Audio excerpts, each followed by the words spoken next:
함께 기도하시겠습니다. 거룩하신 하나님 아버지, 감사드립니다. 오늘도 저희에게 생명과 경건에 속한 모든 것을 허락해 주시고 주님의 영광을 위해서 이 땅에 남겨주심에 감사드립니다. 그리스도께서 저희에게 부탁하신 그 한 가지를 위해서 저희의 삶에 온전히 주님께 드려질 수 있도록 도와주시옵소서. 저희 삶 중에 오직 하나님의 말씀에 합당하지 못한 삶이 있다면 오늘도 말씀으로 인도해 주시고 말씀 가운데 매일의 삶 속에서 씻김을 받을 수 있도록 도와주시옵소서. 오늘도 주는 그리스도이심을 주장하고 또한 그들에게 전할 수 있도록 저희에게 능력을 허락하여 주시기를 원합니다. 또한 형제자매님들 중에 주의 마음속에 공부와 위로를 필요하는 형제자매님들이 계십니다. 그들에게 하나님의 말씀으로 어떻게 위로할지를 서로 고민하는 하루가 되게 하여 주시옵소서. 전국 각지에서, 세계 각지에서 그리스도의 이름으로 복음이 증거되는 곳마다 하나님께서 함께해 주시고 하나님은 하나님 자신을 위해서 오늘도 일하시기를 원합니다. 늦은 시간 형제자매님들의 발걸음을 재촉해 주시고 교제와 말씀 가운데로 그들을 인도하여 주시옵소서. 말씀 앞에 나온 오늘의 하루의 삶을 축복해 주시고 오늘의 삶을 돌아볼 수 있는 기회가 되게 도와주시옵소서. 저희를 사랑해 주시고 죽기까지 십자가에 오르시는 예수님의 이름으로 기도드렸습니다. 아멘. 성경 에레미야 35장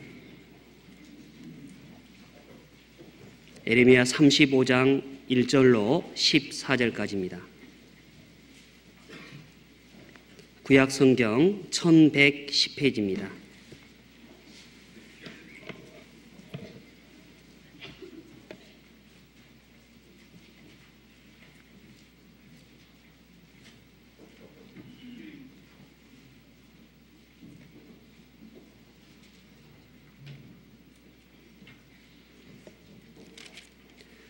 (1109페이지) 에레미야 35장 1절로 14절까지입니다. 다소 긴 문장이긴 하지만 함께 천천히 봉독해 보시겠습니다. 유다 왕 요시야의 아들 여호야김 때에 여호와께로서 말씀이 에레미야에게 임하니라. 가라사대 너는 레갑 족속에게 가서 그들에게 말하고 그들은 여호와의 집 한 방으로 데려다가 포도주를 마시우라. 이에 내가 하바시냐의 손자여 에레미야의 아들인 아야사냐와 그 모든 아들과 레갑 온 족속을 데리고 여호와의 집에 이르러 익다랴의 아들 하나님의 사람 하나의 아들 그 방은 방백들의 방 곁이요 문을 지키는 살롬의 아들 마세라의 방 위더라. 내가 레갑 족속 사람들 앞에 포도주가 가득한 사발과 잔을 놓고 마시라 고나매 그들이 가로되 우리는 포도주를 마시지 아니하겠노라. 레갑의 아들 우리 손조 요나답이 우리에게 명하여 이르기를 너희와 너희 자손은 영영이 포도주를 마시지 말며 집도 짓지 말며 파종도 하지 말며 포도원도 재배하지 말며 두지도 말며 그리하면 너희의 우구하는 땅에서 너희 생명이 길리라 하였으므로 우리가 레갑의 아들 우리 선조 요나답의 우리에게 명한 모든 말을 순종하여 우리와 우리 아내와 자녀가 평생에 포도주를 마시지 아니하며 거처할 집도 짓지 아니하며 포도원을 밭이나 종자도 두지 아니하고 장막에 거처하며 우리 선조 요나답의 우리에게 명한 대로 다 준행하였노라. 그러나 바벨론 왕 느부갓네살이 이 땅에 올라왔을 때 우리가 말하기를 갈대아인의 군대와 수리아인의 군대가 두려운즉 에루살렘으로 가자 하고 우리가 에루살렘에 거하였노라. 때에 여호와의 말씀이 에레미야에게 임하여 가라사대 만군의 여호와 이스라엘의 하나님이 이같이 말하노라. 너는 가서 유다 사람들과 예루살렘 거민에게 이르기를 여호와의 말씀에 너희가 내 말을 들으며 교훈을 받지 아니하겠느냐. 레갑의 아들 요나답이 그 자손에게 포도주를 마시지 말라 한 그 명령이 실행되도다. 그들은 그 손주의 명령을 순종하여 오늘까지 마시지 아니하였거늘 너희에게 말하고 부지런히 말하여도 너희는 나를 듣지 아니하였도다. 이호 목사님께서는 현재 대전교회에서, 홍정희 목사님께서는 남대문 직장 집회를, 서도숙 목사님께서는 광주 남부교회 집회를, 신용철 목사님께서는 부산 서북교회의 말씀을, 오세일 목사님은 필리핀 선교를, 김영우 목사님께서는 서초교구 낮 집회를, 그리고 오호철 목사님께서는 낮에 교육원 6층에서 말씀을 대언하고 계십니다. 또한 본당 2층의 소집회에서는 김광호 전도사님께서 소집회를 인도하고 계십니다. 그 중에 한 분이 빠지셨죠? 최은호 목사님께서는 쉬시고 계십니다.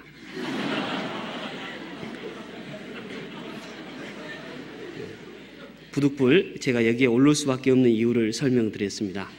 또한 기도가 많이 필요할 걸로 보여집니다. 가을은 결실의 계절입니다. 가을의 결실의 계절에 지금 많은 영혼들을 추수하고자 곳곳에서 집회가 진행되고 있고, 국내뿐만 아니라 해외에서도 활발하게 주의 복음이 증거되고 있습니다.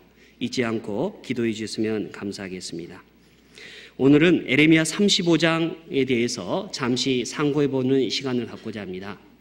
에레미야 35장은 하나님께서 에레미야를 통해서 레갑 족속을 불러서 그들에게 포도주를 권해볼 것을 얘기를 하고 있습니다.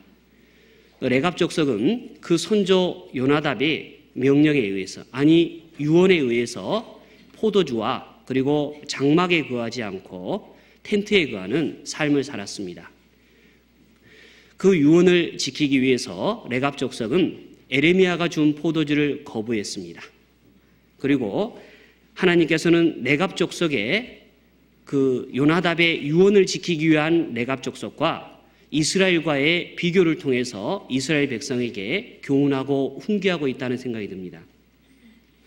우리가 13절로 14절의 내용까지도 전체적으로 보면 아시겠지만, 인간의 유언조차도 지키려고 하는 레갑 족속과 살아있고 지금도 불변하시는 하나님의 말씀을 지키지 아니하는 유다 백성들과의 근본적인 차이점들을 놓고 그들을 책망하고 계십니다. 레갑 족속은 그 손조 요나답은 이미 예후 시대의 사람으로 죽고 없는 사람입니다. 이미 죽어서 어떠한 말로도 그 후손들을 교훈할 수 없는 존재임에도 불구하고 그 요나답의 후손인 레갑 족속은 요나답의 유언과도 같은 말을 지키고 그들의 말을 순종하려 했습니다. 그러나 이스라엘 백성은 어떻습니까? 대조적으로 살아있고 그들의 삶에 지배하고 계시는 하나님의 말씀조차도 순종은 둘째고 거역하고 불순종한 삶을 살았다는 것입니다. 지금도 동일하다는 생각이 듭니다. 사람에게 주어진 수많은 유전들은 지켜가려고 노력하는 가운데 살아계시고 지금도 우리의 삶을 주관하고 계시는 하나님의 명령들, 그리고 그리스도의 명령을 우리는 얼마나 지키고 따르고 있는가를 돌아볼 필요가 있다는 생각이 듭니다. 유언이라고 하는 것은 살아있을 때 남기는 말들입니다. 요나답은 살아있을 때 그 후손들에게 유언을 남겨서 포도주와 장막에 거하지 말 것을 당부했습니다. 그리고 그 후손들은 그 손주의 말을 지켰습니다. 그리고 우리의 주님께서는 살아생전에 수많은 유언과도 같은 말씀들을 남기셨습니다. 그렇다면 우리는 그 유언과도 같은 말씀들을 얼마나 지키고 살아가고 있는가를 돌아볼 필요가 있을 것입니다. 그리스도께서 우리에게 수많은 유언과도 같은 많은 말씀을 남겼는데 그것을 총체적으로 하나를 한 단어로 모색해 본다면 전도라는 단어로 그것을 대변해 볼 수 있을 것입니다. 그리스도께서는 살아생전에 전도를 위해서 이 땅에 오셨다고 되어 있고 죽고 부활하신 이후에도 40일 동안 이 땅 가운데서 하나님의 나라를 선포하셨다고 말씀하고 계십니다. 그리고 부활, 승천하신 가운데에도 하나님의 나라의 증인으로서의 역할을 담당해 줄 것을 말씀하셨죠. 한 단어로서 전도를 부탁하신 건데 우리는 과연 그분의 유언과도 같은 말씀 속에서 그것을 지켜나가고 있는가를 잠시 돌아볼 필요가 있을 것 같습니다. 이 본문 접어두고 성경 디도서 1장을 돌아보겠습니다. 성경 디도서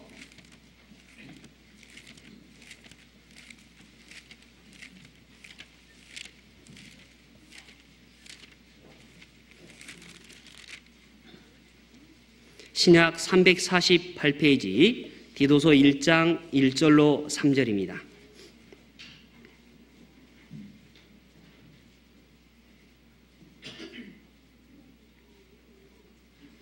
함께 보겠습니다.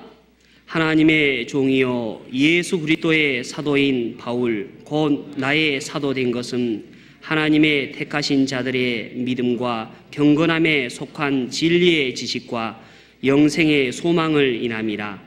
이 영생은 거짓이 없으신 하나님이 영원한 때 전부터 약속하신 것인데 자기 때 자기의 말씀을 전도로 나타내셨으니 이 전도는 우리 구주 하나님의 명대로 내게 맡기신 것이라.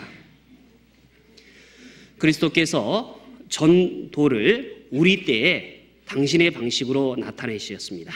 그리고 이제는 전도하시고 우리에게 전도를 부탁하셨다고 되어 있습니다. 그리스도께서 온 땅에 두루 다니면서 천하의 온 땅에 두루 다니면서 하나님의 말씀을 전하기를 원하셨습니다. 땅끝까지 이르러 증인이 되기를 원하셨습니다. 그것이 마치 명령적인 어조로 우리에게 들려왔다면 그리스도의 간절한 부탁은 어떻습니까? 주의 증인이 되어달라는 주의 부탁을 받으셨다면 이제 그것을 받은 자로서 마땅히 이행해야 되지 않을까요? 2000년 전에 그리스도가 오셨고 33년의 짧은 이 땅에서 삶을 마감하시고 죽고 부활 승천하셨습니다. 그리고 우리에게 단 한 가지의 부탁을 남기셨습니다. 그것은 복음화입니다. 전도입니다. 우리에게 수많은 일거리를 남겨놨다면 우리는 그것을 해내기에 감당하기도 어려운 존재라는 것을 우리 스스로가 너무나 잘 알고 있습니다. 그걸 잘 아시는 그리스도께서는 우리에게 단 한 가지 세계의 복음화를 부탁하셨습니다. 그런데 2000년이 지난 지금 어떻습니까? 그 한 가지의 부탁만을 제외한 나머지 모든 것이 이루어진 시대를 살아가고 있지는 않습니까? 마치 병원이 지어졌고 학교도 건립됐고 사회복지기관도 완성돼 있고 교회당은 초현대식 건물로 도시 곳곳을 자리하고 있습니다. 그러함에도 불구하고 복음화는 보이지 않는 것은 무엇인지요? 예수님께서 단 한 가지를 부탁했는데 그 한 가지를 제외한 그 모든 것이 우리 시대에 이루어지고 성취되고 시대를 살아가고 있다는 것입니다. 우리 현대 사회를 보십시오.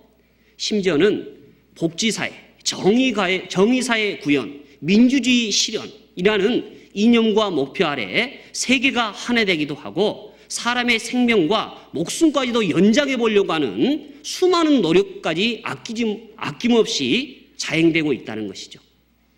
그러함에도 불구하고 복음화만 안 되고 있다는 것입니다. 과연 그들이 정말로 우리 자신이 정말로 그리스도의 부탁을 잊어버리지 않고 살아가고 있다면 망가가고 살아가고 있지 않다면 그것을 실현하고 이룩하는데 온 마음과 우리의 열정이 다 담겨 있어야 될 것입니다. 성경 하박국서 2장 한번 보겠습니다. 하박국 2장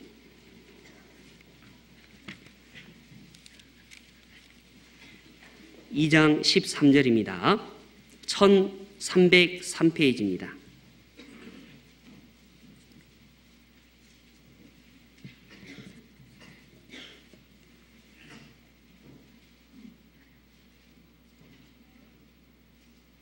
(13절) 민족들이 불탈 것으로 수고하는 것과 열국이 헛된 일로 곤비하게 되는 것이 만군의 여호와께로서 말미암음이 아니냐. 민족들이 불탈 것으로 수고하고 열국이 헛된 일을 곤비하게 되는 것, 지금 그들은 그 일을 행하고 있다는 생각이 듭니다. 시편 2편 1절에도 보면 어찌하여 열방이 분노하며 민족들이 허사를 경영하는 것, 민족들이 허사를 경영하는 것, 그렇습니다. 그들이 정말 그리스도의 명령을 알았다며, 정치가와 수많은 경제인들이 그리스도의 명령과 그리스도의 부탁을 알았다면 그들은 수많은 허사를 경영할 것이 아니고 복음화에 좀 더 적극적으로 나섰을 것입니다. 수많은 물질을 들이고 수많은 시간을 들이고 가치를 부여할 것이 아니라 수많은 선교사를 보내고 그리고 많은 복음화를 위해서 그들의 재정적인 것과 시간을 아끼지 않았을 것입니다. 그것은 다만 믿지 않는 자들에게 해당되는 사항은 아닐 것입니다. 과연 그리스도의 부탁을 알고 있는 우리는 민족들이 허사를 경영하는 것처럼 동일한 위치에서 동일한 행보에 발맞추고 있지는 않습니까? 마치 세상을 살아가는데 어찌할 수 없습니다 라는 말 속에 자신의 삶을 핑계대고 환경을 탓하지는 않습니까? 그것이 과연 민족들의 허사와 나와는 무관합니까? 그렇지 않을 것입니다. 오늘 또 나 또한 민족들이 경영에, 민족들의 허사에 나 또한 동참하고 있고 언젠가 그 일원이 되어버리는 나 자신이 되어 있다는 것을 잊어서는 안 될 것입니다. 그리스도께서는 우리에게 복음을 부탁하셨습니다. 그리고 2000년이라는 시간이 지났습니다. 돌아보십시오. 그런데 우리는 얼마나 복음화에 마음을 모았습니까? 곧 오시겠다는 그분의 음성 앞에 우리는 그 일을 얼마나 수행했습니까? 작게는 나와 내 가정부터 시작된 복음화에 땅끝까지 이르러 주의 증인이 되고 온 천하에 다니면서 주의 복음을 증거하라는 주의 명령과도 같은 유언을 실행하고 있습니까? 그렇지 못할 것입니다. 그렇다면 왜 우리는 이토록 그리스도가 부탁하신 단 한 가지의 유언도 지키지 못하는 것일까? 그건 특별한 이유가 있을 거라는 생각이 듭니다. 그것은 우리 자신적인 측면에서 이유를 찾아보는 게 아니라 성경에서 그 답을 하나씩 찾아보도록 하겠습니다. 성경 누가복음 8장입니다.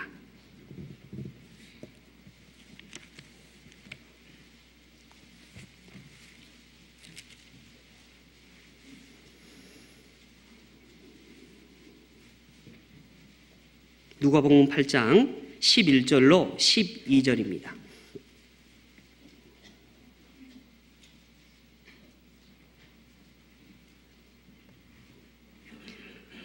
이 비유는 이러하니라. 씨는 하나님의 말씀이요. 12절을 함께 하겠습니다. 길가에 있다는 것은 말씀을 들은 자니 이에 마귀가 와서 그들로 믿어 구원을 얻지 못하게 하려고 말씀을 그 마음에서 빼앗은 것이요. 왜 복음화에 그리스도의 군사들은 복음화에 실패했을까? 그 첫 번째 이유를 굳이 성경적인 이유에서 찾아본다면 그 대적 마귀가 있기 때문이라는 것입니다. 그 대적 마귀는 역할이 있다는 겁니다. 그의 근본적인 역할은 말씀을 빼앗는 것입니다. 그래서 구원을 얻지 못하는데 그 목적을 두고 이 땅을 살아가고 있다는 것입니다. 우리가 알아야 될 것은 마귀에 대해서 과소평가하는 것도 문제고 과대평가하는 것도 문제입니다. 그리스도인들은 마귀에 대해서 다소 과소평가하는 경향들이 짙다는 생각이 듭니다. 마귀에 대해서 내 신앙을 빼앗아갈 수 없다는 큰 소리치죠.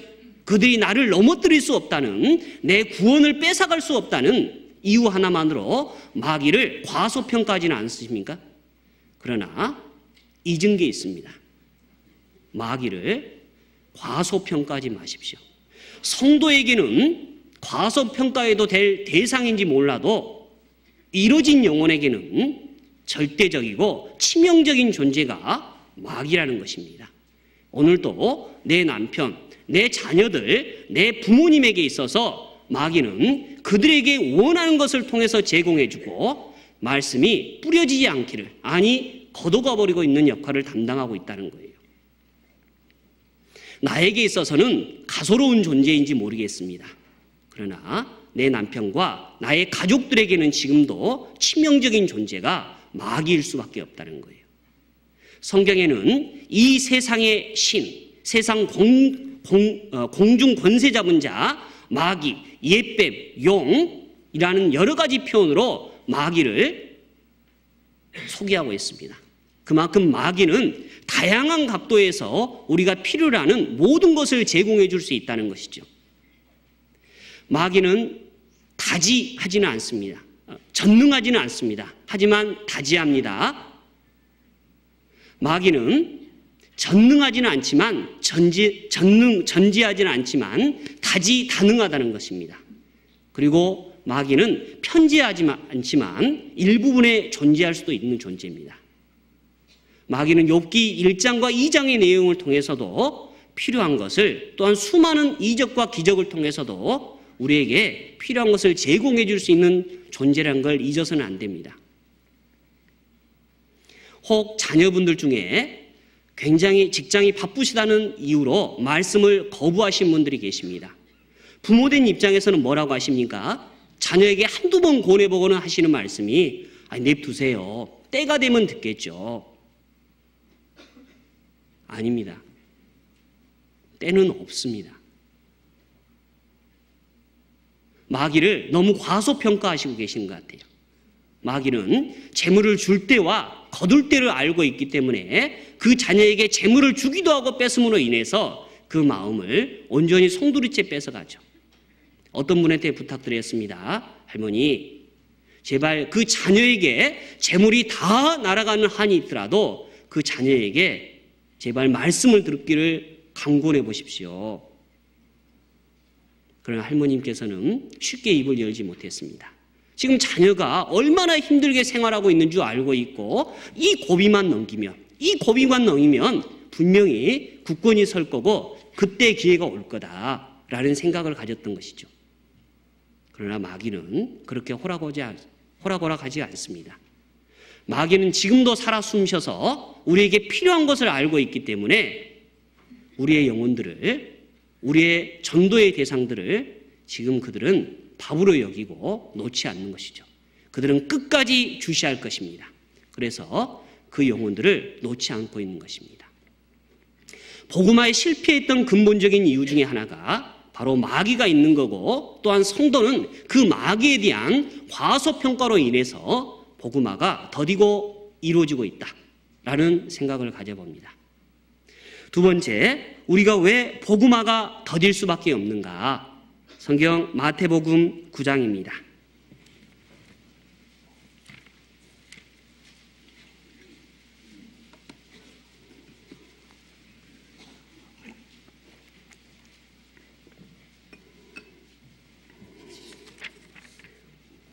마태복음 9장 37절로 38절입니다.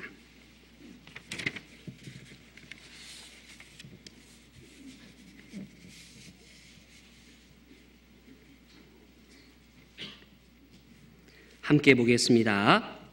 이에 제자들에게 이르시되 추수할 것은 많되 일꾼은 적으니 그러므로 추수하는 주인에게 청하여 추수할 일꾼들을 보내어 주소서 하라 하시니라. 우리는 이 말씀을 읽을 때마다 마음이 불이 붙어야 될 거라는 생각이 듭니다. 추수할 것은 많되 일꾼은 적으니, 이 말씀이 근 2000년의 역사가 됐습니다. 2000년 전에 추수할 것은 많더라는 예수 그리스도의 표현 앞에 지금은 어떨까요? 인구 비례학적으로 예수님 당시의 인구가 약 1억 5천 정도로 추정을 하고 있습니다. 그런데 제가 인터넷으로 검색을 해보니까 지금 현재의 인구가 70억이 넘는 상회하는 숫자를 가지고 있습니다. 그렇다면 지금은 추수할 것이 얼마나 많을까요? 인구 비례학적으로도 봐도 추수할 것이 많다는 것입니다. 예수님 때도 추수할 것은 많았습니다. 지금은요, 더 많았습니다. 우리는 더 넓은 땅에 지금 농사를 짓고 있는 것입니다. 농사를 짓는 추수꾼이 추수를 천천히 한가요? 아닙니다. 이 순간에 거둬들이지 않으면 추수를 못하게 되는 것입니다. 추수할 것은 예나 지금이나 많다는 것입니다. 그런데 문제는 동일하다는 거예요. 추수할 것은 많은데 시대가 변해도 변하지 않는 것이 있다는 거예요. 뭐죠? 바로 추수할 일꾼이 적다는 겁니다. 시대가 변화도 변하지 않는 것은 일꾼이 적다는 거예요. 일꾼이 적다는 그리스도의 음성이 들리십니까? 우리는 수많은 일꾼들을 길러내고 양성하고 그들을 보내야 될 것입니다. 내가 갈 수 없다면 그들을 보내는 게 마땅한 도리인 것이죠. 왜 복음화에 실패하는가? 바로 일꾼을 우리는 충분히 보내지 않고 있기 때문입니다. 현실을 위주해서 가정을 벗어나지 못하는 것이죠. 마치 농사를 짓는데 내가 살고 있는 이 경기도라는 지역에 한해서 농사를 짓는 것처럼, 내가 살고 있는 대한민국이라는 땅에 한해서 농사를 짓는 것처럼, 내가 살고 있는 아시아 땅이라는 곳에다가 국한하고 제한된 농사를 짓는 사람처럼 내 농토만을 지으려고 한다는 거죠. 아닙니다. 우리의 영토는, 나의 영토는 세계입니다. 마치 요한 웨슬레가 얘기한 것처럼 세계는 나의 교구다. 그렇습니다. 세계를 나의 교구로 바라보는 시각과 마치 내가 사는 동만 내가 지어야 될 영토로 바라보는 시각의 차이는 대조를 이루고 있다는 생각이 듭니다. 지금도 세계에 거둬들여야 될 추수물이 얼마나 많습니까? 그런데 우리는 일꾼이 없다는 이유가 다라는 거죠. 지금도 주의 이름으로 수많은 사람들이 나가 있습니다. 그들을 보내셨던 것처럼 이제 남아있는 수많은 사람들을 주님의 이름으로 보내서 추수하게 만들어야 될 것입니다. 추수는 때가 놓치면 추수할 수 없게 되어 있습니다. 저는 농군의 자녀여서 그런지 몰라도 추워지면, 아니 더워지면, 비가 오나 눈이 오면 논과 밭과 바로 직결시키는 습성을 갖고 있습니다. 지금 이제 얼마 후면 서리가 내립니다. 서리가 내리면 추수하고 싶어도 추수를 못하게 됩니다. 그런데 왜 추수를 못할까요? 일꾼이 부족했습니다. 시골에 가도 일꾼이 부족해서 추수를 못하고 있다면 그리스도의 입장도, 농사를 짓는 그리스도의 입장도 동일한 대답을 하고 있다는 것이죠. 더 이상 추수를 못할 때가 온다는 것입니다. 때가 오나니 분명히 옵니다. 우리는 수많은 일꾼들을 보내서 추수를 해올 수 있도록 만들어지지 않으면 안 될 거라는 생각이 듭니다.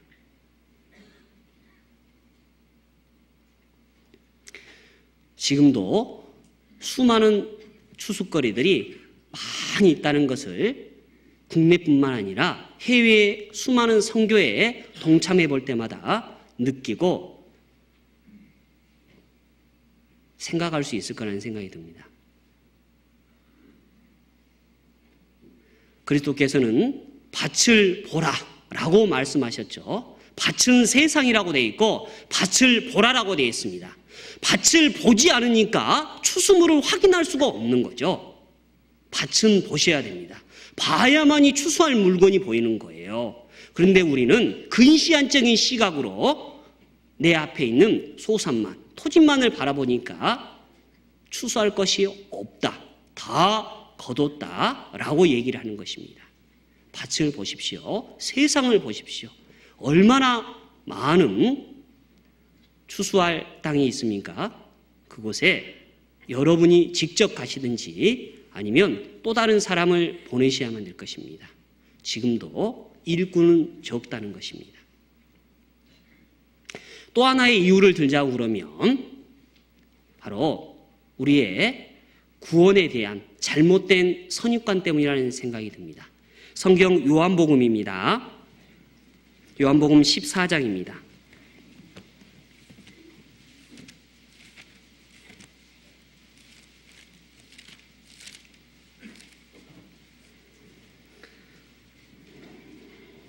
(14장 6절입니다)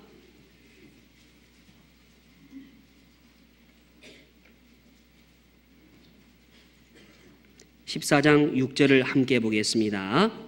예수께서 가라사대 내가 곧 길이요 진리요 생명이니 나로 말미암고는 아버지께로 올 자가 없느니라. 얼마나 우리에게 안도가 되는 말씀입니까? 그러나 이 말씀에는 또 다른 함정이 있다는 것입니다. 예수 외에는 다른 방법이 없다는 거예요. 그런데 우리가 살아가는 구원에 대한 오해 중에 하나가 복음을 듣기 전에는 결코 멸망하지 않을 거라는 생각을 갖고 있지 않습니까? 또는 복음을 극구히 부인하고 반대하고 적극적으로 대적하지 않는 한 이루어지지 않을 거라고 생각하지 않으십니까? 그러나 성경은 그런 말이 없다는 거예요. 예수만이 길이고 진리고 생명이라는 거예요. 다른 대안은 없다는 거예요. 그렇다면 우리는 부인하거나 듣지 않는 사람에게 말씀을 전해서는 안 돼요.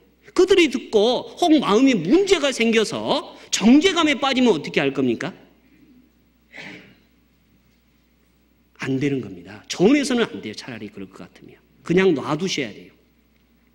그러나 성경은 단호합니다. 예수 외에는 다른 길이 없다. 다른 방법이 없다. 라고 얘기하는 것입니다. 사람으로는 구원 얻을 수 있는 이름이 없다는 거예요.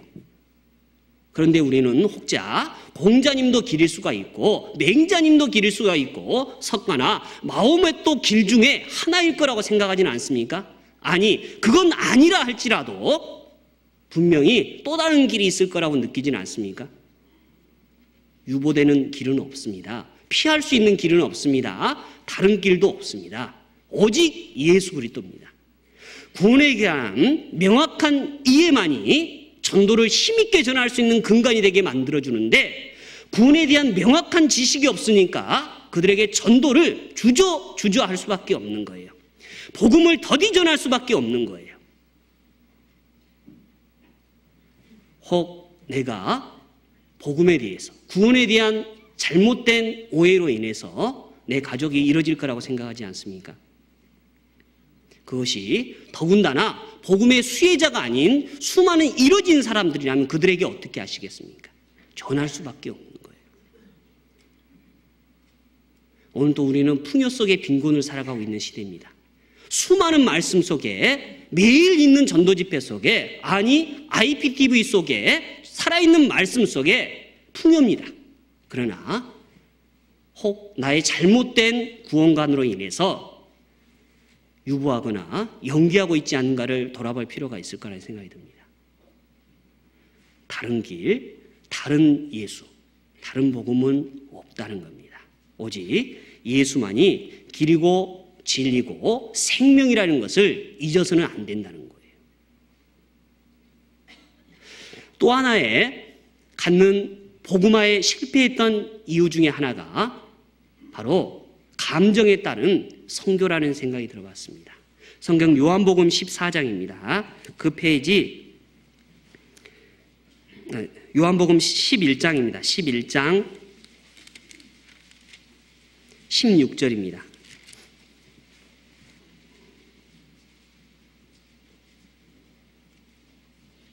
요한복음 11장 16절 함께 보겠습니다. 디두모라 하는 도마가 다른 제자들에게 말하되 우리도 주와 함께 죽으러 가자 하니라. 선교를 한두 번쯤은 다녀오신 분들은 그들의 삶이 바뀌고 가치관이 변하는 것을 우리는 주변에서 쉽게 바라볼 수 있습니다. 그리고 그들이 삶과 가치관이 변하는 것을 수많은 간증 속에서 우리는 듣고 살아갈 수가 있죠.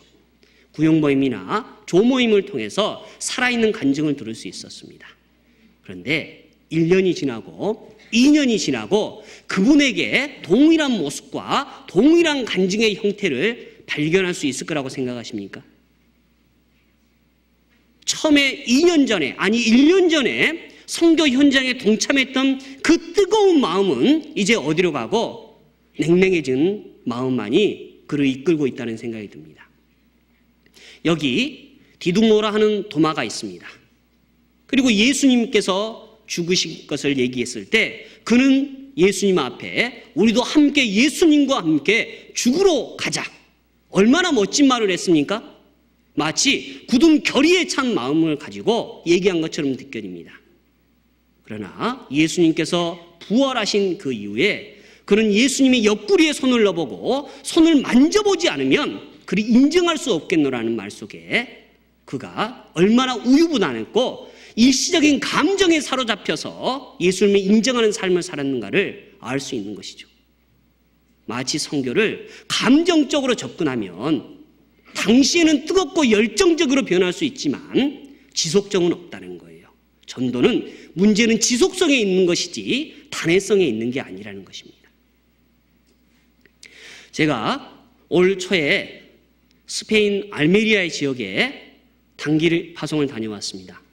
그리고 한 달여 전에 입국을 했습니다. 스페인 알메리아 지역에 김상희 목사님이 에콰도르로 떠나신 이후에 그 자리를 메꾸기 위해서 잠시 나가 있었습니다. 그리고 한두 달이 지날 때는 너무나 그곳의 형제 자매님들과 즐겁게 지냈습니다. 그들과 수많은 교제를 나눴고 마음속에 있는 이야기도 나눴고 그들과 함께 바닷가도 거닐기도 했습니다. 그리고 한 두 달이 지났을 것입니다. 한국으로부터 한 통의 전화를 받았습니다. 그곳에서 알메리아 형제 자매님들과 함께 신앙생활을 했으면 좋겠다는 전화였습니다. 그리고 이제 11월 1일자로 알메리아 교회로 파송이 결정이 됐습니다. 그리고 가족들과 다 떠나야 됩니다. 그 전화를 한 통을 받고 나서 기쁜 밤, 설레임 반, 그리고 두려움 반의 마음을 갖고 전화를 끊었습니다. 그리고 전화를 끊은 이후에 뒤를 돌아봤습니다. 그리고 밖을 나왔습니다. 어제까지만 해도 그렇게 장렬하는 태양이 아름다워 보였었는데 태양이 울고 있더라고요. 바다가 슬퍼 보이기 시작했습니다. 왜 그랬을까요? 감정이 아니라는 거죠. 누구나 단회적으로는 누구나 선교 현장에 다녀올 수 있고 누구나 한 번쯤이면 마음을 다해서 주를 위해서 살 것처럼 얘기를 합니다. 그러나 그게 삶이라면 어떻게 하시겠습니까? 마치 들판에 있는 농부에게 가서 저녁 노을을 바라보면서 할아버님 참 노을이 아름답지 않습니까? 라는 말을 던져보십시오. 그 할아버님이 뭐라고 얘기하시겠습니까? 나는 노을이 있는지 처음 봤네. 그분에게는 노을을 볼 여유가 없는 거예요. 경치가 아니라 그분에게는 삶인 거예요. 삶의 터전이지 여유만만이 아니라는 거죠. 근데 우리는 마치 선교를 감정에 사로잡힌 사람처럼 도마처럼 우리도 죽으러 가자는 굳은 결심으로 나아간 것처럼 보이지만 1년이 지나고 2년이 지나면 그 감정은 실체가 아니기 때문에 사라지고 없다는 것이죠. 여러분에게 만약에 그곳에 죽음이 있다면 어떻게 하시겠습니까? 어제도 사람이 죽었대. 어떻게 하시겠습니까? 그런데도 죽으러 가자고 얘기하시겠습니까?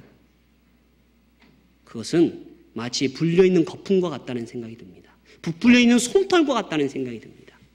그것을 훅 불면 아주 작은 몸통만 나오죠. 그럼에도 그 위험을 감수하고도 실체를 알고도 가겠다면 그건 진짜 믿음일 겁니다. 좋습니다. 그래도 나를 보내소서. 그건 믿음일 거예요. 그러나 우리는 선교를 마치 믿음을 그냥 가장하고 포장하고 위장해서 얘기를 한다는 것입니다. 그건 진실이 아니고 실체가 아니고 포장된 거라는 거죠. 그런데 우리의 선교가 그럴 수 있다는 생각이 듭니다. 때문에 주의 이름으로 나가는 수많은 선교사들은 지금도 믿음으로 나가는 거다. 나는 단회적인 감정에 사무쳐서 그를 후원하고 지원할 수는 있겠지만 그들은 믿음을 갖고 나가는 실체다는 겁니다. 선교는 단순히 선교사만 하는 게 아니죠. 그렇다면 우리 또한 믿음에 서 있는 사람임에 틀림이 없어야 될 거예요. 실체를 실체로 인정하는 가운데 믿음이 세워져야 될 거예요. 왜 선교에 실패했을까? 복음화에 실패했을까? 바로 오늘도 감정에 사로잡힌 선교의 현장에 나아가고 있기 때문이라는 생각이 듭니다. 또 하나의 이유가 있다면 영혼의 가치를 수리학적으로 계산하려고 하는 인간의 본성 때문에 선교가 더디게 느껴진다는 생각을 가져봤습니다. 이게 무슨 말이냐? 설명을 드리기까지는 다소 어려울 거라는 생각이 드는데 굳이 예를 하나 들어보겠습니다. 지금 교회의 이름으로 전도가 되는 것 중에 아주 전도가 잘 되는 것이 몽골과 인도 지역에 있는 교회들입니다. 상반대적으로 전도가 더디게 이루어지는 것이 유럽과 미주 지역일 것입니다. 자, 여러분에게 돈 100만 원이 있습니다. 어디다 선교하시고 투자하시겠습니까? 어렵나요? 1. 몽골. 2. 미주. 아무거나 고르세요. 일반적으로 몽골 지역이나 어려운 지역에 투자할 거예요. 저 같아도 그러겠어요. 제가 선교사로 이제 발령을 받고 나가기 전까지는 동일한 마음을 가졌어요. 그래, 이왕 선교를 하려면 복음이 힘있게 전하는 곳에 가야지. 그리고 가치가 있잖아. 과연 주님도 그렇게 생각하실까요? 과연 주님도 그렇게 생각하실까요? 쉽게 말씀드려 보겠습니다. 몽골에 100명의 영혼이 있어서 100만 원을 가지고 100명의 영혼을 구원할 수 있고, 제가 가는 스페인 알메리아 교회에 100명의 영혼이 있는데 1000만 원을, 아니 1억을 투자해야만이, 10억을 투자해야만이 한 영혼을 건진다면 어떻게 느끼시겠습니까? 사람은 본성적으로 생각해요. 수리학적으로 계산에 빨라. 야, 생각해봐. 100만 원 투자해서 100만 원의 가치를 거뒀잖아. 나 안 먹었어. 충분해. 그런데 스페인 지역, 미주 지역을 봐봐. 1억을 투자했대. 그것도 지금 몇 번째야? 100번째가 넘는 선교를 다녀와서 그곳에 영혼이 얼마나 든든히 서 있냐고. 차라리 그럴 바에야 저 미주 지역이 아니라 남미나 몽골이나 인도 쪽을 전도하는 게 맞을 거다. 우리는 본성에 입각한 수리학적인 계산에 자동적 사고로 인해서 계산을 해내기 시작하죠. 그러나 주님은 그렇지 않다는 것입니다. 주님은 사람의 가치를 물리학적으로, 수리학적으로 먹이지 않았고 계산하지 않았어요. 주님도 과연 그렇게 생각하실까요? 수리학적으로 계산하기 좋은 우리라면 거꾸로 한번 계산해 볼게요. 몽골에 100만 원 지원해서 한 명이 구원받았다면 1인당 10,000원어치의 가치를 갖는 거죠. 스페인 지역에 1000만 원 가지고 한 명이 구원받았다면 그 한 명은 1000만 원어치의 가치를 갖는 거예요. 그렇게 수리학적으로 따지기를 좋아한다면, 계산하기를 좋아한다면 굳이 결과론적으로 그렇게라도 답을 드리기 쉽습니다. 그러나 주님은 그 가치를 그렇게 측정하지 않았다는 거예요. 주님은 영혼을 어떻게 보셨을까요? 요한복음 10장입니다. 요한복음 10장 10절입니다.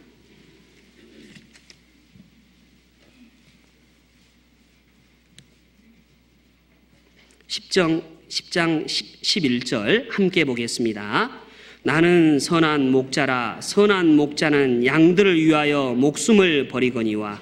자, 15절에 아버지께서 나를 아시고 내가 아버지를 아는 것 같이 나는 양을 위하여 목숨을 버리노라. 생각해 보겠습니다. 양을 위해서 목숨을 버린다면, 그런 목자가 있다면 그 목자가 현자입니까? 바보입니까? 여러분 같으면 그렇게 하시겠어요? 수많은 사람들이 그렇게 죽었다고 봅시다. 동네에서 그를 가리켜서 바보라고 얘기할 거예요. 안 그래요? 세상에 양을 한 마리를 위해서 죽었대. 그럼 바보가 어디가 있나요? 그러나 왜 그럴까요? 목자에게 물어봤나요? 목자는 다른 대답을 할 거예요. 나도 내 목숨이 소중한 줄 안다. 그런데 내가 바보가 아니다. 그리스도가 바보가 아니라면 바로 양에게 있어서 그만한 가치가 있는 거예요. 보석이 왜 사람들이 탐을 냅니까? 그만한 가치가 있기 때문에. 양은 그만한 가치가 있는 존재라는 거예요. 그리스도가 바보가 아닌 이상 양에게 가치를 부여하고 있다는 거예요.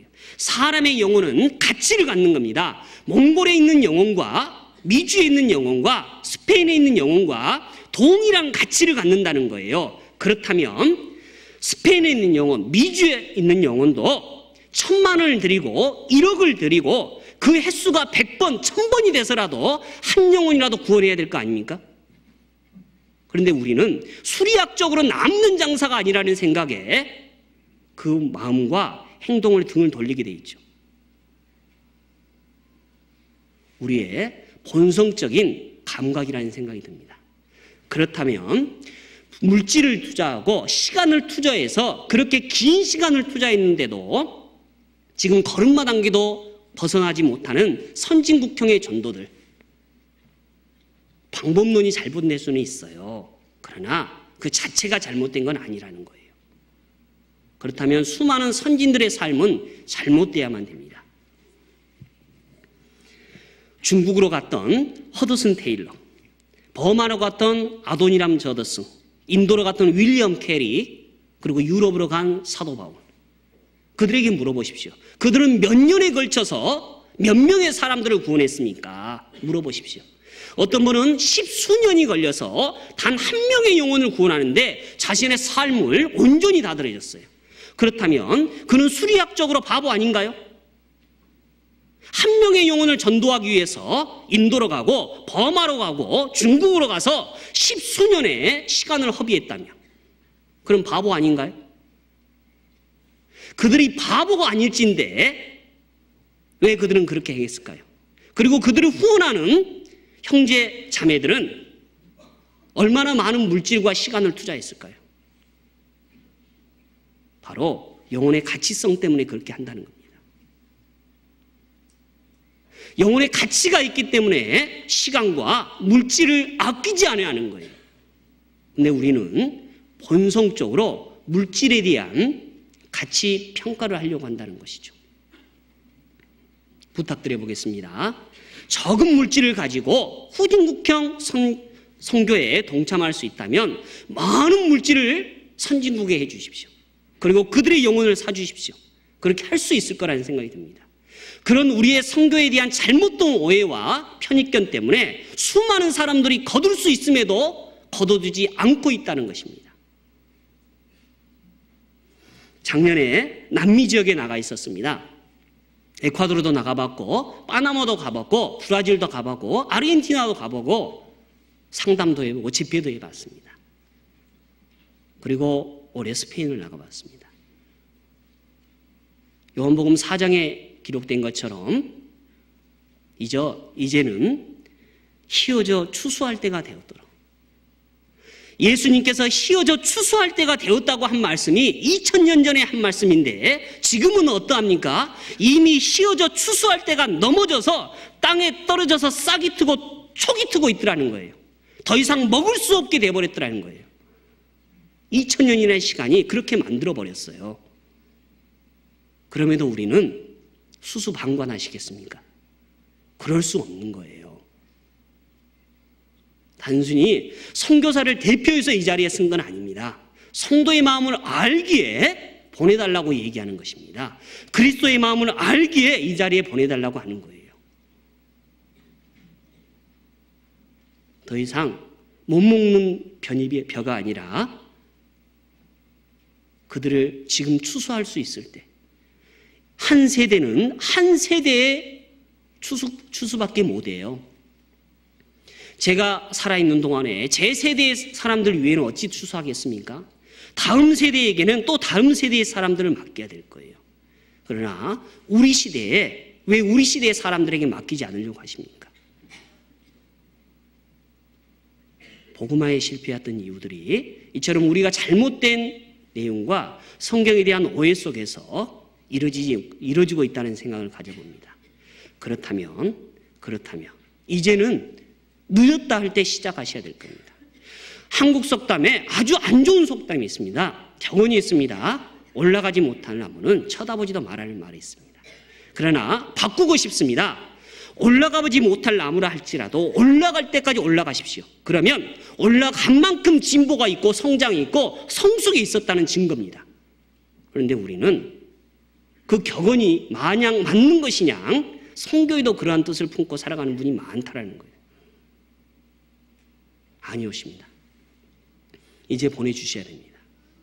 성경 127편, 시편 127편입니다.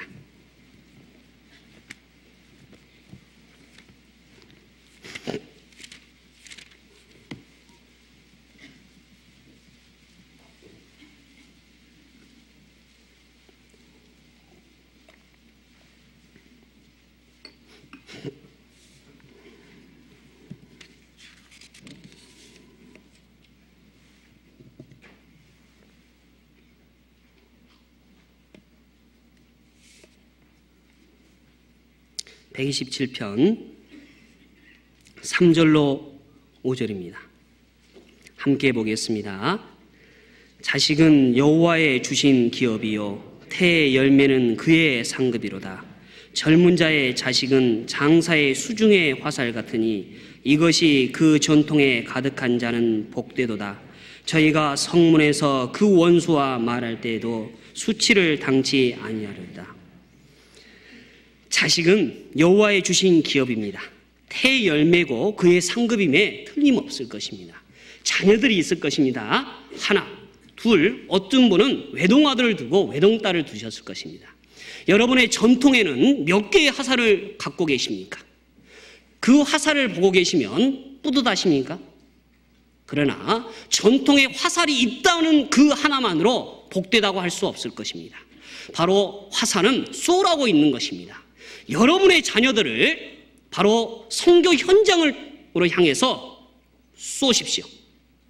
화살로 시위를 당기십시오. 기도의 팔로 그들을 당겨서 그들을 적진으로 향해서 쏘십시오. 지금 그들을 보내야 될 때입니다. 여러분의 자녀를 바쳐서 영광의 메시지를 전하십시오. 아브라함은 그 아들 독자 이삭을 바쳤습니다. 하나님은 독자 예수 그리스도를 바쳐서 우리에게 영광의 메시지를 전해주기를 원하셨어요. 여러분의 재물을 바쳐서 여러분의 자녀의 발걸음을 신속하게 하십시오. 여러분의 영혼을 바쳐서 여러분 자녀의 가는 걸음걸음을 승리하게 하십시오. 여러분의 모든 것을 바쳐서라도 자녀들이 가는 그 길을 밝게 하십시오.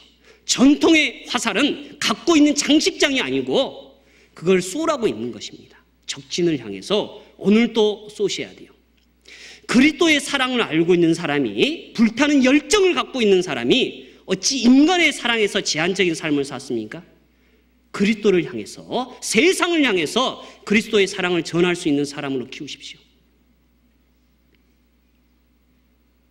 하늘 위에서 보좌에 앉아 계신 그분의 음성이 들리지 않습니까? 너희는 가라. 저 주변 땅에 지금도 유럽 땅에서 들려오는 소리가 들리지 않습니까? 건너와서 우리를 도우라.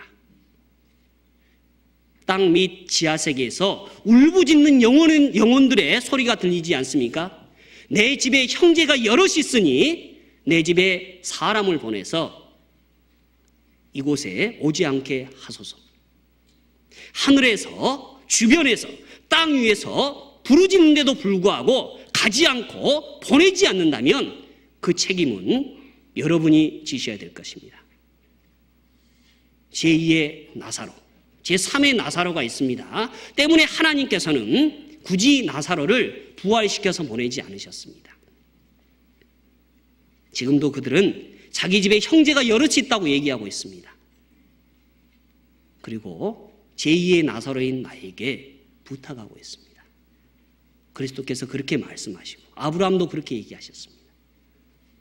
우리는 이제 주의 이름으로 복음을 전하지 않으면 안 되게 되어 있습니다.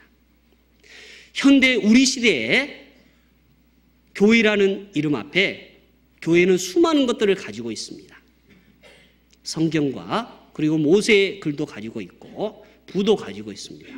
형제 자매님들, 특히 현대를 살아가는 사람들은 부라는 신을 숨기고 숭배하면서 오늘도 살아가고 있습니다. 혹시 오늘도 내 마음속에 그리스도가 아니고 부라는 신이 내 마음을 지배하고 자리 잡고 있지는 않습니까? 그렇다면 당신 또한 계시록 3장에 기록된 라오디아의 교회에 지나지 않는 존재가 되어버리고 말았습니다.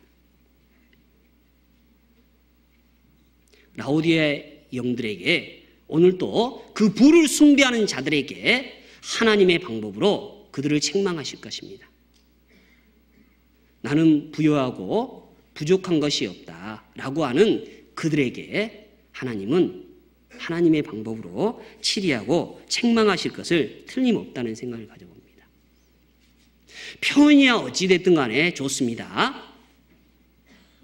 하나님께서는 우리에게 인도하시고 명령하시고 촉구하시고 부르시고 보내시기를 원하셨습니다.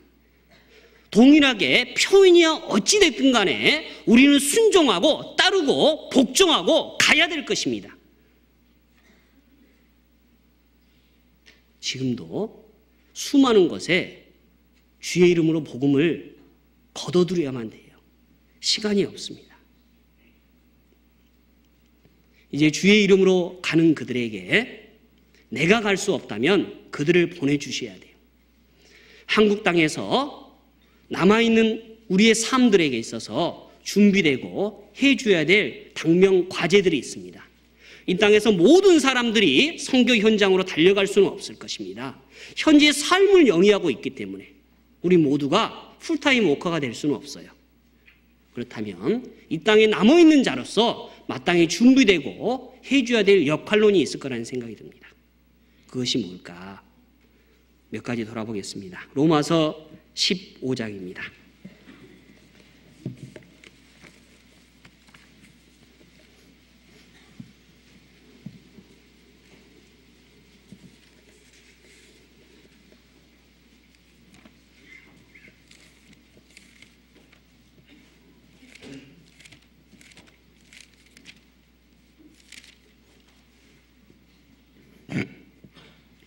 (15장) 30절로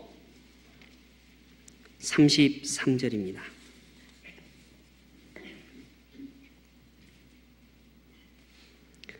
30절로 33절을 함께 하겠습니다.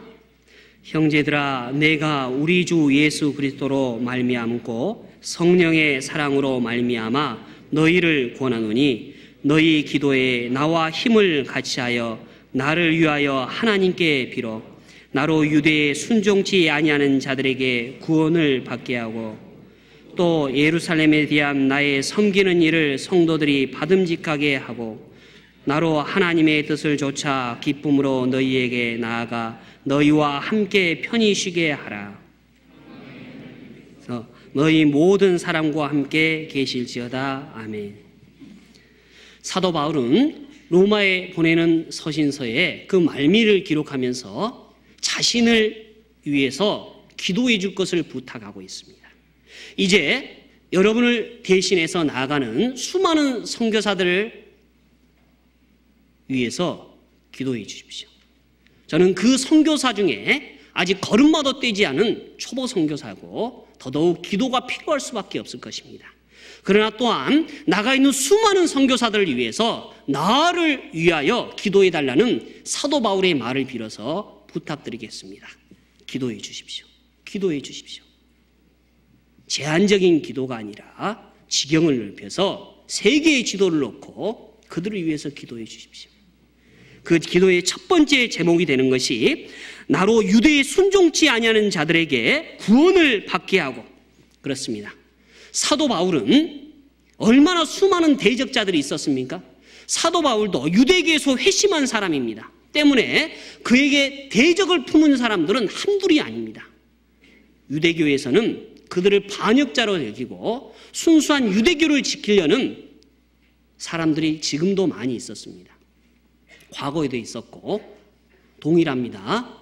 자기가 갖는 아집과 고집 속에 자기의 신념을 지키려고 하는 지금도 많은 사람들이 있습니다.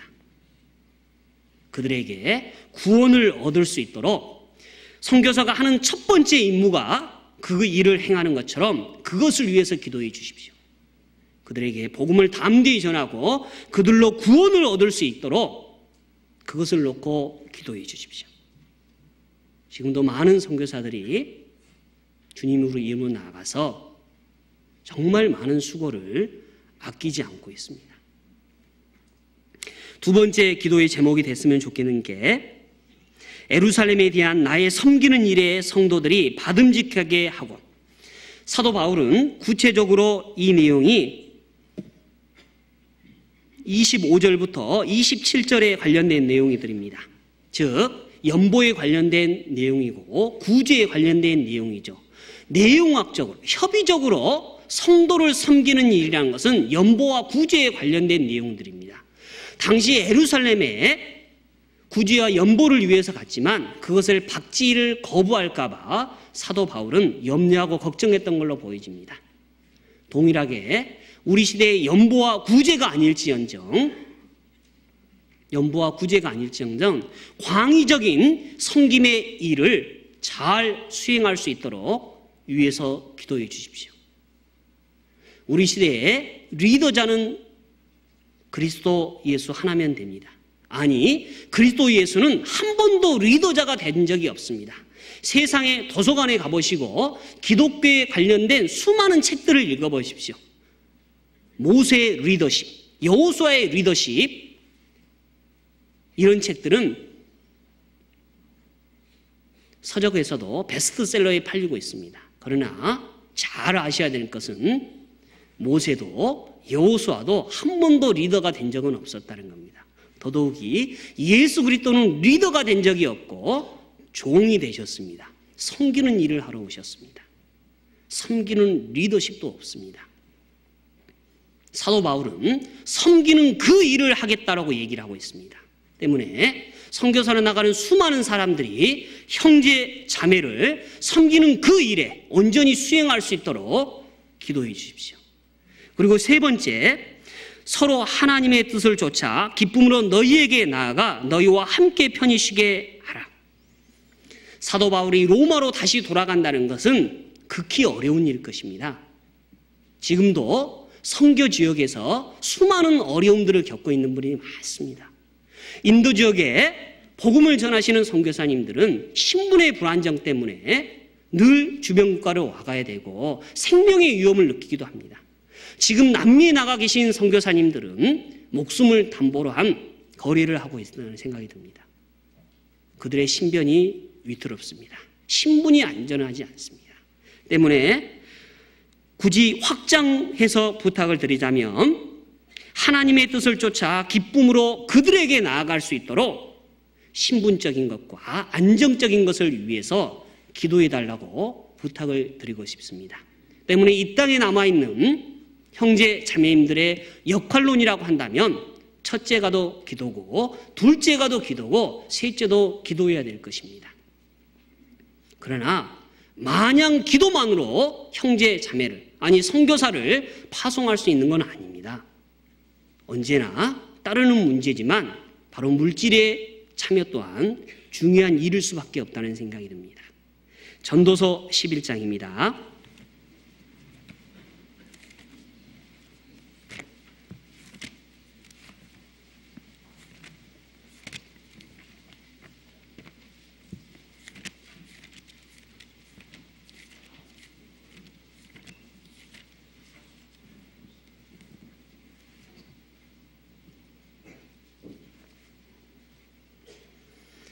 1절로 4절입니다.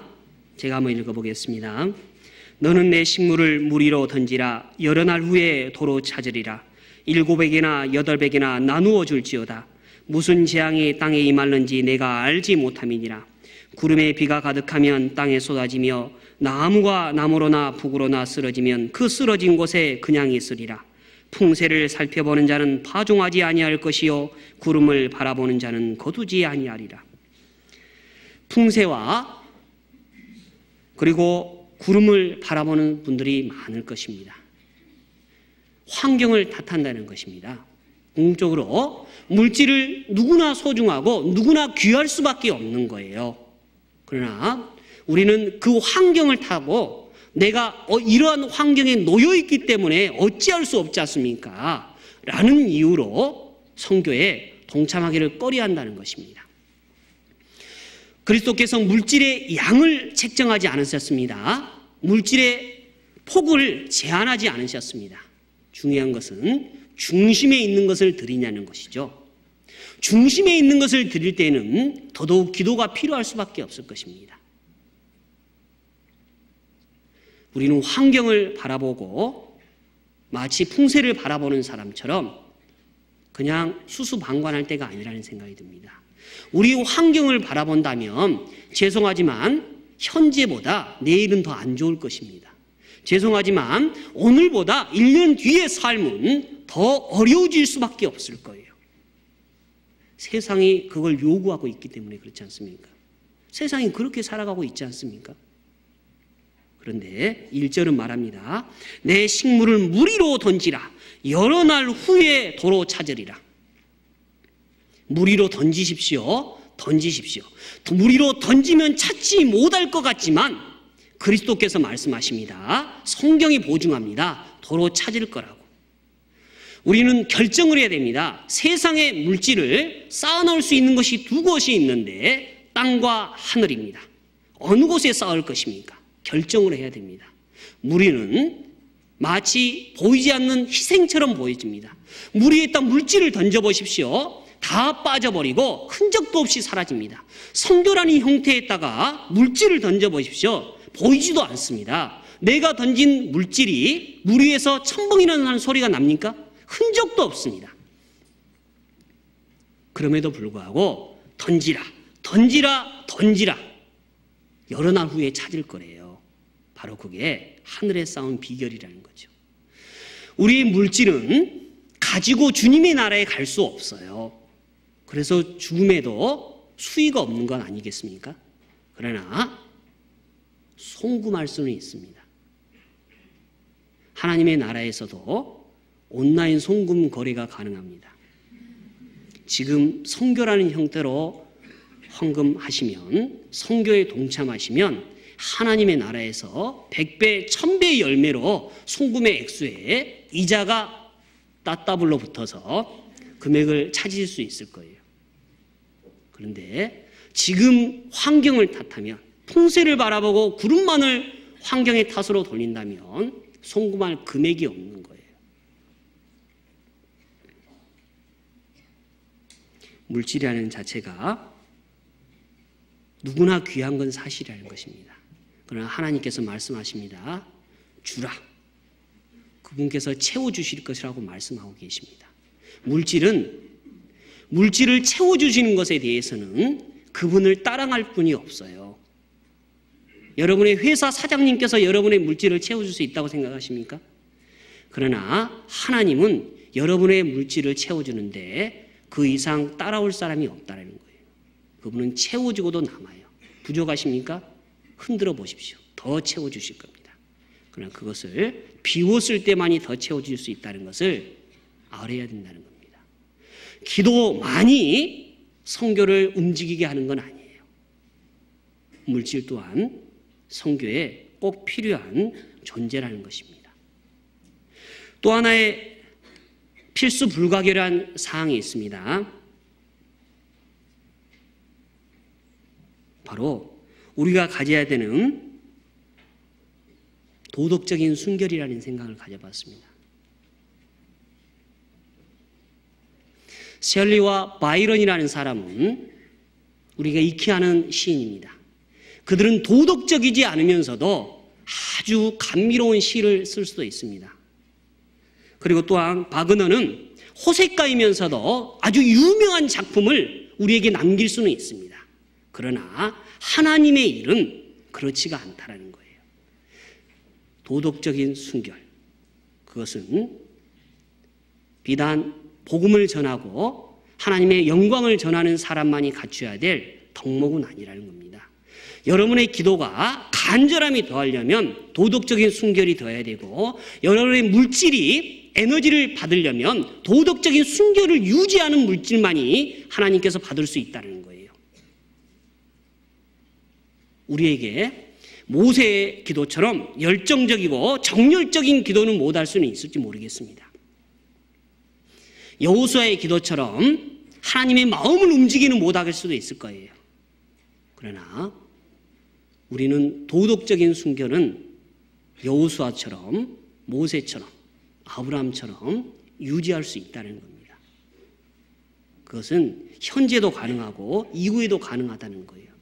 그 상태가 유지돼야만이 하나님의 복음을 전하는데, 기도와 함께 물질과 함께 그것이 빛을 발할 수 있는 것입니다.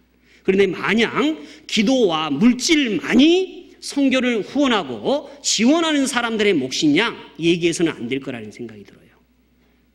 선교사가 깨끗한 만큼 하나님 앞에 바른 관계를 유지해야 되는 것이냐, 우리도 후원하는 분들도 지켜봐주고 기도해주는 분도 동일한 마음과 자세가 필요하겠다라는 생각을 가져봅니다. 이제 본론 에레미야 35장으로 다시 한번 넘어가 보겠습니다.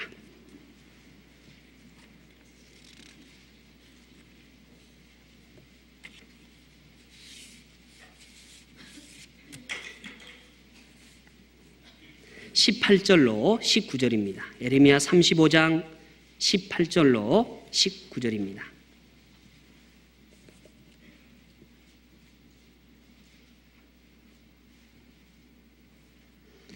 (18절) (19절을) 함께 해보겠습니다. 에레미야가 레갑 족속에게 이르되, 만군의 여호와 이스라엘의 하나님이 이같이 말씀하시기를, 너희가 너희 손조 요나답의 명령을 준행하여 그 모든 훈계를 지키며 그가 너희에게 명한 것을 행하였도다. 그러므로 나 만군의 여호와 이스라엘의 하나님이 이같이 말하노라. 레갑의 아들 요나답에게서 내 앞에 설 사람이 영영이 끊어지지 아니하리라. 사람의 유언을 지키는 자에게도 하나님께서 그들에게 축복해 주셨습니다. 영영이 끊기지 않을 것을 그대로 축복을 허락해 주셨습니다. 하물며 살아계신 그리스도, 지금도 살아계신 그리스도의 유언을 지키는 자들에게 우리에게 어떠한 상급과 영광을 허락하실까요? 그들이 사람의 유언을 지켜서도 영영이 끊이지 않는다면 살아계신 하나님의 말을 지키고 유언을 지키는 자에게는 더할 나위 없는 영광이 허락될 거예요. 틀림없는 거예요. 그건 성경이 보증하고 그리스도께서 보증할 것입니다. 성경은 단순히 유언을 지키라 해서 끝나는 게 아닙니다. 지키는 자에게 주어진 영광과 상급 또한 영원하다는 것입니다. 영영이 끊이지 않는다고 그랬죠? 영원한 기업이 있다는 거예요. 실제로 레갑 족속은 유다가 BC 586년 멸망한 이후에 레갑 족속에 대한 기록은 보이지 않습니다. 그러나 바벨론 포로 이후에 70년 포로 이후에 돌아와서 성을 중건할 때 느헤미야 3장 14절에는 레갑 족속을 언급하고 있다는 것입니다.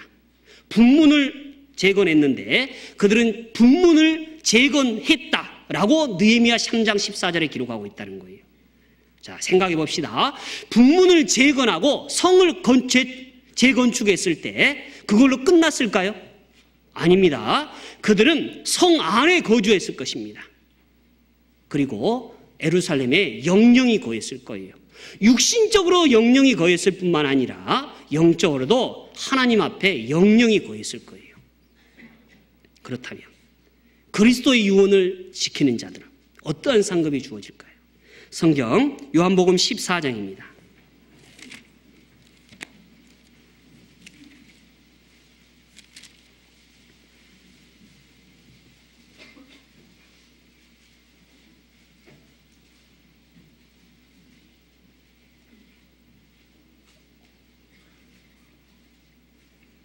요한복음 14장 23절입니다. 함께 보겠습니다. 예수께서 대답하여 가라사대 사람이 나를 사랑하면 내 말을 지키리니 내 아버지께서 저로 사랑하실 것이요 우리가 저에게 와서 거처를 저와 함께 하리라. 하나님께서 내 말을 지키는 자에게 우리가 저에게 와서 거처를 저와 함께 하리라. 그들에게 영영이 함께 하셨던 하나님께서 그리고 그리스도의 말을 지키는 자에게 그들과 함께 거처를 하겠다고 얘기하고 있습니다. 단순히 레갑 족속에게 말했던 영영함이 아니라 그리스도의 말을 지키고 유언을 지키는 자들에게 영영함은 또 하나의 보증이 되는 것이죠. 영원한 기업. 우리에게 영원한 기업이 있습니다. 성경 신명기 9장 10장에 읽어보면 레위 지파의 구별과 기업에 대해서 나와 있습니다. 근데 레위 지파의 구별과 기업에 대해서 나와 있는데 놀라운 것은 레위 지파에게 기업이 없다라는 겁니다. 왜 없을까요? 우리는 기업이 이 땅에 있는 게 아니라 하늘에 있는 것입니다. 영영한 기업, 우리에게 하늘에 있는 기업이 보장되어 있기 때문입니다. 영혼이라는 세계, 영원한 기업이라는 세계를 생각해 보십시오. 눈을 들어 생각해 보십시오. 눈을 바라보면 눈을 뜰 수가 없을 것입니다. 입을 벌려 보십시오. 입을 다물 수 없을 것입니다. 그 영영한 기업이 얼마나 크고 광대한 줄 알기 때문입니다. 그런데 그 영원한 기업이 우리에게 보장되어 있는 거예요. 그런데 우리는 보이지 않는 기업이라고 해서 무가치하게 여겨서는 안 될 거라는 생각을 가져봅니다. 또 하나의 우리에게 보이지 않는 기업이 있습니다. 그리고 우리에게 이미 주어졌습니다. 그것은 다름 아닌 예수 그리스도입니다. 예수 그리스도. 그분 말고 또 다른 기업이 필요하십니까? 무엇을 더 드리기를 원하십니까? 이 땅에 살아가는 동안에 예수 그리스도 그분을 이미 기업으로 받았습니다. 상급으로 받았습니다. 아니 은사로 받았고 열매로 받았고 생명으로 얻은 존재입니다. 그분은 이미 이 세상에서 얻었고 주님의 나라에 가면 우리가 말하는 보이는 것으로 이미 우리의 기업을 채워주실 것입니다.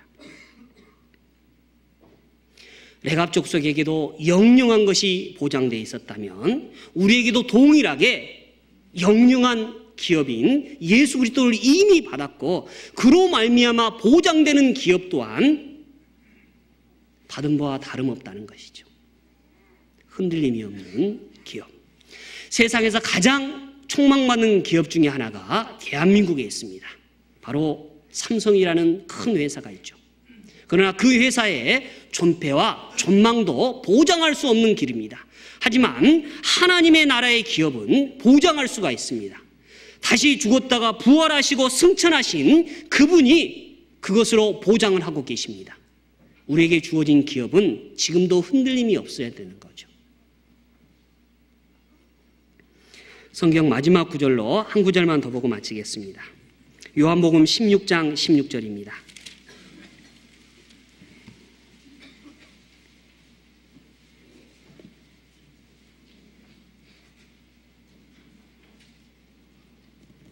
요한복음 16장 16절을 다시 한번 같이 해보겠습니다. 조금 있으면 너희가 나를 보지 못하겠고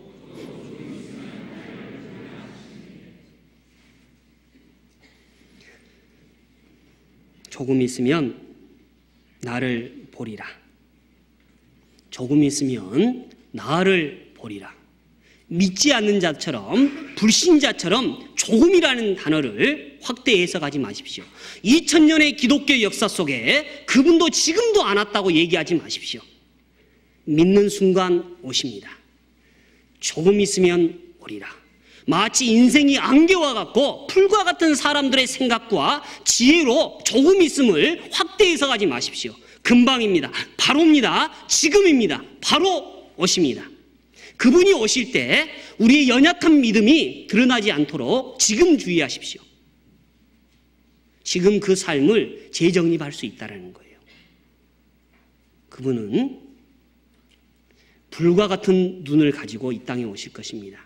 그분께서 눈을 한 번만 깜빡거리면 세상의 모든 금광석과 무쇠가 녹아내릴 것입니다. 그분의 입만 한 번 열어되면 세상의 지혜자들이 모두 파멸될 것입니다. 그분이 이 땅에 오실 것입니다. 그리고 그분이 오실 때 초라하게 남을 내 믿음도 생각해 보십시오. 조금 있으면 그게 정말 조금일까요? 각자의 믿음의 분량에 맞게 조금의 연도와 시간을 먹여보시기 바랍니다. 어떤 분에게는 그게 오늘 밤이 될 수 있다고 느끼실 것입니다. 그러면 그 삶을 오늘 저녁에 고치고 방향을 설정할 수 있을 거예요. 그러나 조금이라는 단어를 10년 뒤로 20년 뒤로 연장하신다면 그분은 20년 뒤에나 삶을 바꾸실 거예요. 그러나 주님은 조금 뒤에 그분의 때에 그분의 방법으로 오시겠다고 얘기하고 계십니다. 우리가 오늘 레갑 족속에 대한 유언을 지키는 자에 대해서도 참고해 봤습니다. 사람의 유언을 지키면서도 하나님께서 그들에게 상급과 영광을 허락해 주신데 하나님의 유언을 지키는 자, 그리스도의 유언을 지키는 자에게 있어서는 더할 나위 없는 영광과 상급을 허락하실 것입니다. 그리스도의 유일무이한 유언, 그것을 지키기 위해서 우리는 무엇을 했는가를 돌아보고 내일의 삶을, 아니 오늘의 삶을 재정립했으면 좋겠습니다. 기도하고 마치겠습니다.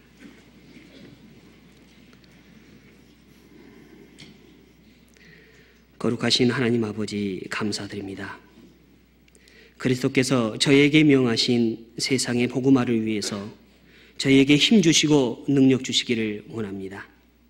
오늘도 주변에 이뤄진 수많은 사람들에게 그리스도는 하나님이심을, 하나님은 그리스도이심을 증거할 수 있도록 저희를 사용하여 주시옵소서. 주님의 일에 저희가 동참할 수 있도록 하나님께서 기회 주시고 영광 주시기를 원합니다. 저희는 무가치한 존재입니다. 그럼에도 불구하고 하나님의 역사에 참여할 수 있는 기회를 허락해 주셨습니다. 주님 감사드립니다.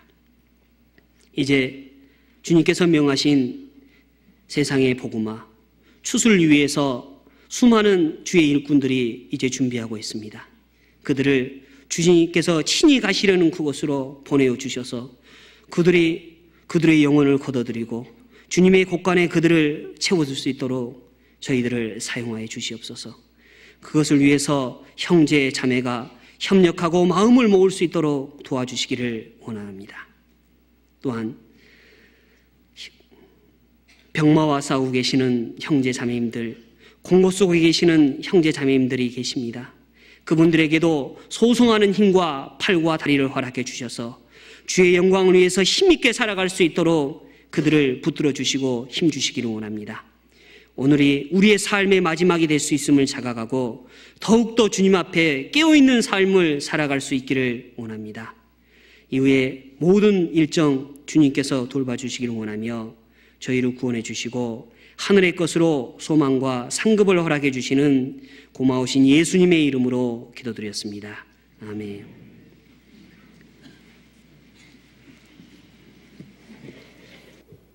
네, 함께 찬양하시겠습니다.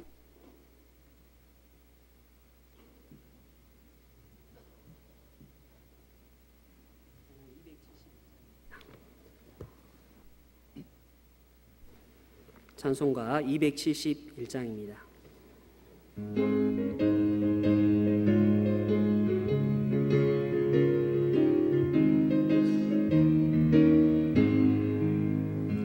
익은 곡식 거둘 자가 없는 이때에 누가 가서 거둘까? 내가 어찌 게을러서 앉아 있을까? 어서 가자 밭으로 보내주소서.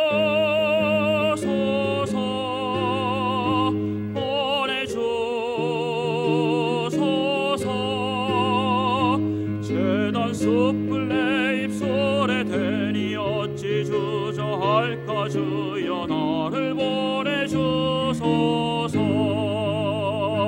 주가 두루 다니시며 일꾼 부르나 따르는 자 적구나. 오라 주의 사랑하는 익은 곡식을 어서 거두러 가자. 보내주소서.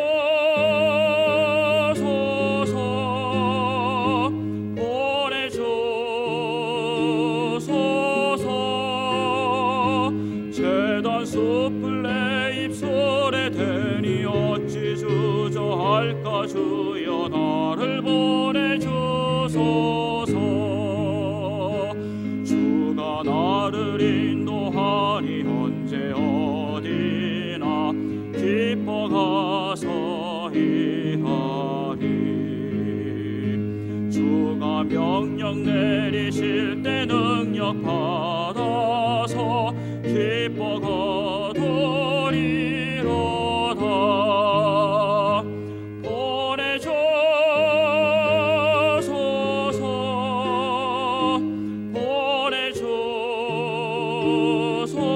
보내주소서. 재단 숯불 내 입술에 대니 어찌 주저할까. 주여 나를 보내주소서.